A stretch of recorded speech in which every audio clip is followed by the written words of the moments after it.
Vamos que vamos, né, galera? Olha só, depois da repercussão de todo o caso do Glenn, papapá, a papagaiada começou, né? E olha só essa. O ex-ator global e militante de esquerda, José de Abreu, afirmou que o ministro do Supremo Tribunal Federal, Alexandre de Moraes, deveria fechar a Folha de São Paulo após as revelações do jornal que teve acesso a mensagens e áudios trocados entre assessores de Moraes. A Folha apontou que o ministro teria usado o TSE para investigações não oficiais contra apoiadores do ex-presidente Jair Bolsonaro, mas agora, fechar o jornal é meio... né, um pouquinho demais, né? Vamos ver, esse é o assunto aqui do Plantão do Meteoro.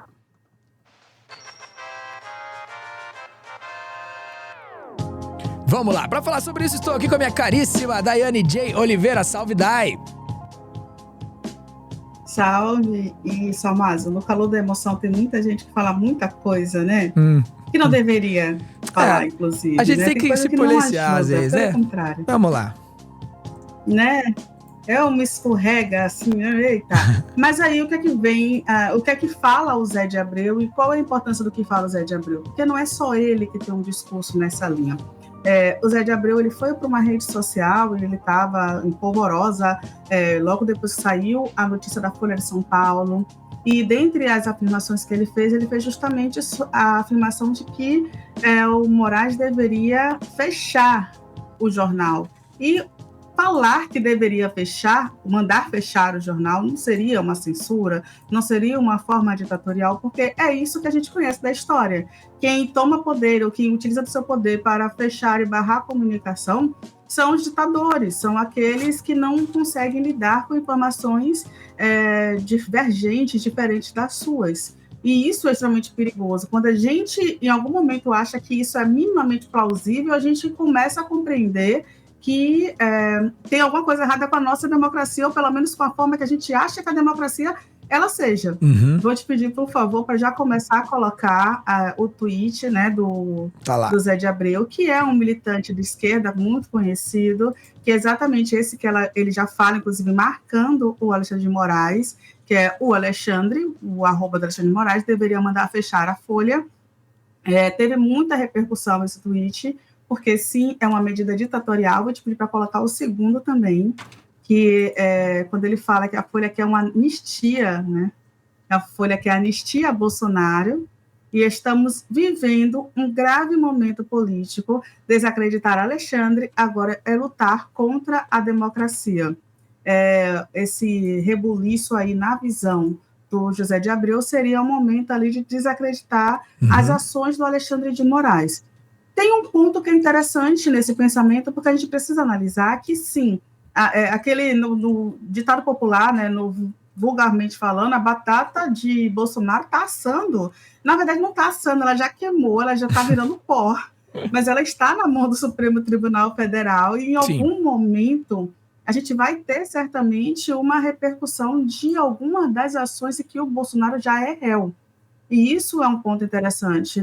De fato, faz sentido ele ser, como o Lula citou, que seria o boi de piranha, o bode expiatório, aquela pessoa ali que vai ser atacada para desmoralizar as ações do Supremo Tribunal Federal. Existe essa possibilidade, sim. Até porque também tem um outro ponto que a nossa justiça, o nosso judiciário, querendo ou não, está deixando os golpistas, de uma certa forma, correrem solto. E o que é correrem solto, né? Como você citou, ontem a gente falou do Monark, mais uma vez está aí, né, tranquilo, vivendo tranquilamente, ou em outro país sim, mas não se pede a extradição, ele não volta, ele continua falando o que ele quer falar, e outras pessoas, né, que fugiram para outros países, já foram identificadas, mas seguem. A gente ainda tem um líder, né, que é o Bolsonaro, que virou réu, mas que os julgamentos não saem, não são acelerados. Então, tem muita coisa ainda que dá essa sensação de impotência, de que nada vai acontecer, que vai ser pizza, que não vamos ter uma justiça para quem tentou dar um golpe contra o país. E aí eu vou te pedir, por favor, para colocar o outro tweet do José de Abreu também, que isso tudo foi praticamente sequência, tá, gente? Foi papo. Em outro momento ele comenta... ele ficou um pouco... Pegou um ar. Dá para ver aqui agora nesse terceiro post que ele pegou um ar. Vamos lá. Isso aí. Só eu acho que estamos... Jodidos. Aí tem um xingamento. Estamos jodidos? Solo eu? Se não houver uma reação forte, os bancos tomarão o poder, já tomaram a imprensa escrita. E aí cabe até uma pergunta assim, para José de Abreu, né? Zé de Abreu, tipo, você está vivendo em que Brasil nos últimos, sei lá, 100 anos, assim? Que Brasil nos últimos 70 anos? Porque, assim, isso já acontece há muito tempo. Eu não sei que ele estava achando que era a imprensa tradicional brasileira, Nós já né? perdemos para essa galera então, isso, né? A gente já perdeu para os bancos. Isso aí já era, isso aí já foi. Sabe? A imprensa, tradicionalmente, ela foi de dar acesso para quem já tinha um certo letramento. E quem tinha um certo letramento logo no Brasil pós-abolição, ela já começa sendo excludente desde quando nem todos têm acesso à leitura. E ela segue sendo excludente desde quando só quem era da elite tinha acesso a escrever, a entrar nesse seleto grupo dos jornalistas, sabe? Até hoje, que a gente conseguiu, de certa forma, democratizar com acesso às universidades, mas ainda assim não temos acesso a essas mídias tradicionais, porque são 12 oligarquias que comandam a comunicação, de certa forma, no país, pelo menos em questão de TV no país. Então é isso, sabe? Então é muito difícil a gente dizer que agora é que os bancos vão tomar conta. Eles já tomaram, no ator a gente tem mídias alternativas, no ator a gente está aqui, tá? É um ponto importante, Zé de Abreu esqueceu disso. Inclusive, um outro ponto interessante também que a esquerda às vezes esquece é que o PT, né, o Lula, em um dos seus governos, eu não lembro se foi o primeiro ou o segundo, mas foi um dos governos que mais fechou rádio comunitária no Brasil. E é importante a gente também reconhecer isso e pensar, poxa, por que a Folha hoje é tão forte? Cadê as rádios comunitárias? Cadê os jornais de bairro? Cadê outras mídias? Cadê quem contrapõe esse pensamento? Como é que eles estão? E muitas vezes essas pessoas, esses grupos são esquecidos, e os anunciantes, que é o próprio governo que anuncia na Folha, né, no Estadão, e por aí vai. Não é uma crítica anunciar a eles, mas é anunciar apenas com eles. E é isso muitas vezes que acontece, fortalece só uma voz. E nessa linha, justamente, eu trago esse pensamento, né? Ao invés de fechar, o Zé de Abreu ele poderia pensar numa campanha, né? Boicote, não assinem, não comprem, né? Não acessem o site. Ele poderia pensar em algo assim, ou acessem, mas questionem quando eles fazem isso, aquilo outro, até porque esse tipo de postura ela não acontece em outros momentos.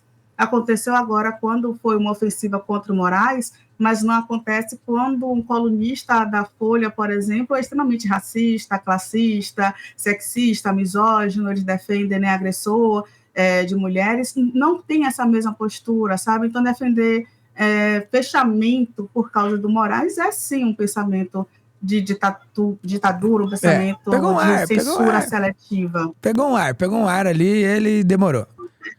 Tem, né, umas imagens dele aqui, né? Tem umas imagens dele, né? Temos. Para a gente entender que, assim, também vale lembrar que ele é uma pessoa que tem um pensamento coerente, que em muitos momentos ele é um aliado, então vale também de trazer isso, lembrar de algumas falas que ele já falou, já teve. Vamos lá, tá na tela. Botaram muita pólvora no cartucho, em vez de eleger um Alckmin, que seria altamente palatável, seria bom para o Hoje Brasil, em dia, sim. acabaram elegendo o Bolsonaro. Quer dizer, eu acho que usaram uma quantidade de pólvora maior. Botaram muita pólvora no cartucho, em vez de eleger um Alckmin, que seria altamente palatável, seria bom para o Brasil, acabaram elegendo o Bolsonaro. Quer dizer, eu acho que usaram uma quantidade de pólvora maior. Botaram... só isso mesmo. Uhum. Porque ele também esquece, né, que esse botaram muita pólvora, a gente estava no lado da esquerda, né, a gente está desse lado da esquerda, mas muitas vezes essa pessoa que está na linha da direita, ela se favoreceu com um processo de desinformação e também com uma certa campanha de uma empresa que ele estava fazendo parte também contra o PT, né, que aí gerou aquele ódio todo ao PT e foi ladeira abaixo. Infelizmente, tem muita gente desiludida até hoje, por causa daquelas matérias empolvorosas que foram criadas na época. Uhum. Mas é só para a gente ressaltar quem gosta de fechar jornal. E aí eu vou te pedir para trazer essa matéria. Vamos lá. Essa da CNN, galera, tá na tela. O Javier Milei vinha falando desde a campanha de sua intenção de fechar os veículos públicos de comunicação, não somente essa agência de notícias, a Telam, mas também a Rádio Nacional da Argentina.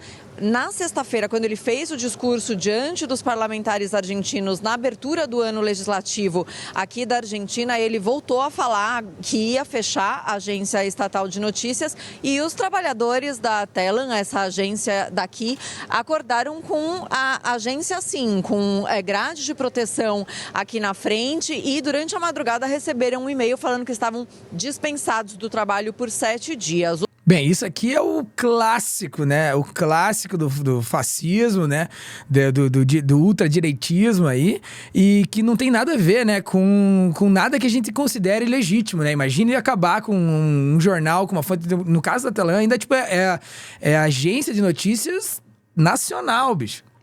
A agência de notícias que alimenta a Argentina inteira de notícias, bicho. Sendo fechada da noite pro dia com... Bota cerca policial, invasão do prédio, tira tudo da tomada, não vai levar nada, tá tudo aqui... Enfim, esse tipo de coisa a gente dá pra ver que não combina com a gente. Acho que até essa onda meio punitivista também não combina tanto com a gente, né, Dai? E a gente até esquece de cobrar quem merece mesmo dentro dessa... Até por ter isso enquanto, tipo, uma aspiração nossa, né? A ideia é a descriminalização das coisas, né? Enfim, a gente tem uma...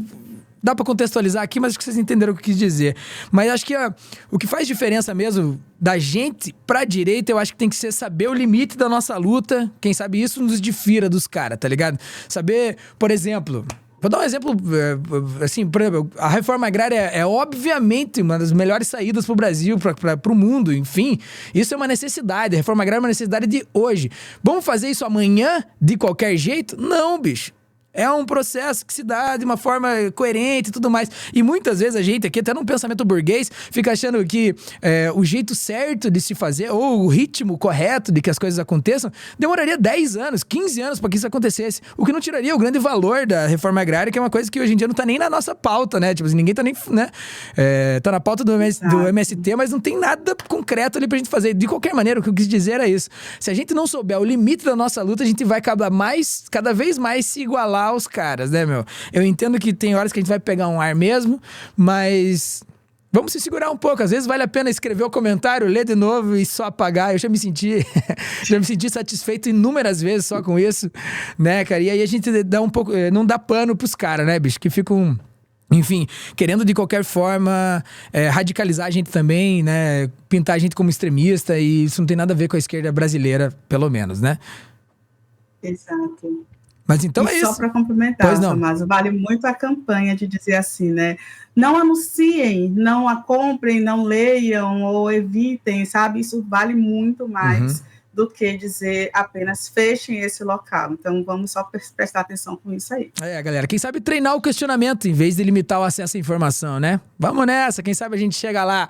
Estive aqui com Daiane J. Oliveira. E esse é o nosso Clube do Fim. Dá uma olhada aqui nesse QR Code, entre o nosso Clube do Fim e o Clube do Telegram. E por lá você vai se dar bem aqui com os